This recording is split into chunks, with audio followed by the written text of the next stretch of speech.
रहस्यमयी मंदिर। बहुत पुरानी बात है। किसी नगर में दो मित्र रहते थे। उनको कहीं नए स्थान पर घूमने जाने और वहाँ का इतिहास जानने का बहुत लालसा रहती थी।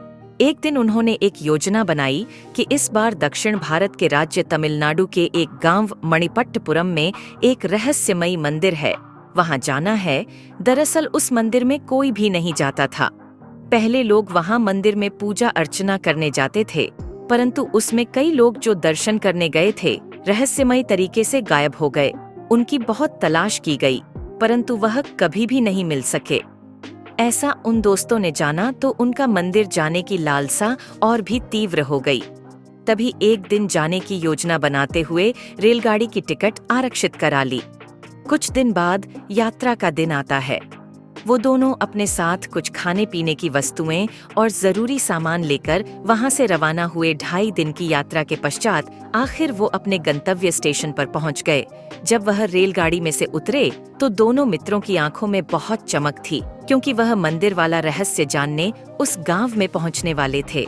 उस स्टेशन से मणिपट्टपुरम जाने के लिए ज्यादा कोई वाहन या साधन नहीं थे। उनको आगे की यात्रा बैलगाड़ी और कुछ यात्रा पैदल करनी थी। जब दोनों मित्र स्टेशन से बाहर आए तो वहाँ एक बैलगाड़ी खड़ी मिली। उस बैलगाड़ी वाले से मणिपट्टपुरम गांव जाने के लिए कहा तो पहले गाड़ी वाले ने बोला, भाइयों, मैं आपको उस गांव से 1 कोस पहले उतार दूंगा। वहाँ से आगे कोई भी वाहन नहीं जा सकता, क्योंकि आगे का रास्ता बहुत सांकरा है तथा घने जंगल से होकर गुजरता है। ये सुन दोनों सहमत हो गए और बैलगाड़ी में बैठ गए। बैलगाड़ी वाला बैलगाड़ी को बढ़ाता है और चलते चलते शाम हो जाती है और वह जंगल वाले रास्ते को कुछ ही दूरी बची थी। अब अंधेरे में उन दोनों मित्रों को डर लगने लगता है कि अंधेरे में जंगल कैसे पार कर सकते हैं। इतने में वे उसी स्थान पर पहुंच जाते हैं जहां से जंगल शुरू होता है। अब क्या था, दोनों को अकेले घने जंगल में से 1 कोस की दूरी तय करनी थी। अब दोनों सोचते हैं कि रात किसी पेड़ पर चढ़कर बिताई जाए। वो डरते डरते एक पेड़ पर चले जाते हैं। इस तरह रात बिताकर सुबह उस गांव की ओर चलते हैं। चलते चलते आखिर वह गांव पहुंच जाते हैं और गांव वालों से पूछते हैं कि वह रहस्यमय मंदिर किस ओर है। तभी व्यक्ति डर जाता है कि यह लोग उस मंदिर में क्यों जाना चाहते हैं। वो डर से मना कर देता है, मुझे पता नहीं है। फिर दोनों गांव में आगे बढ़ते हैं और अन्य किसी व्यक्ति से मंदिर का रास्ता पूछते हैं तो वह व्यक्ति पूछता है कि आप उस मंदिर में क्यों जाना चाहते हो। वह एक बड़ा खतरनाक और रहस्यमयी है। जो लोग उस मंदिर में जाता है वह गायब हो जाता है।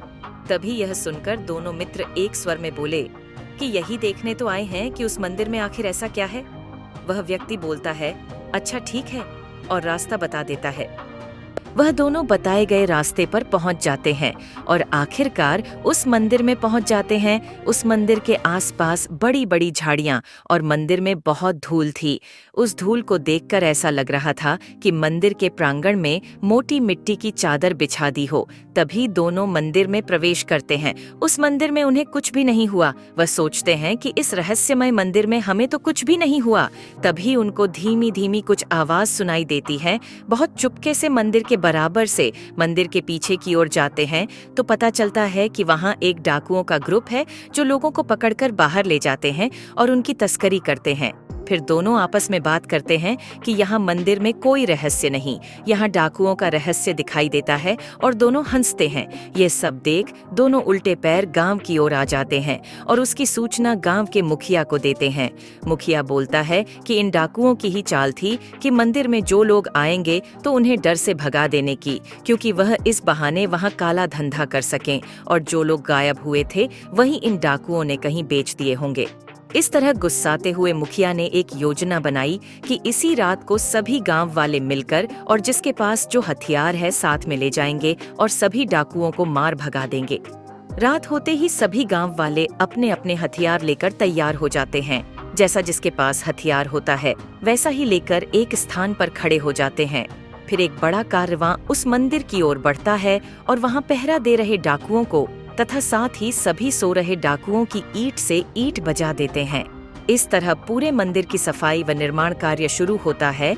इस तरह मणिपुरम भयमुक्त हो जाता है और रहस्यमयी मंदिर के नाम से जाना जाने वाला भयमुक्त मंदिर हो गया।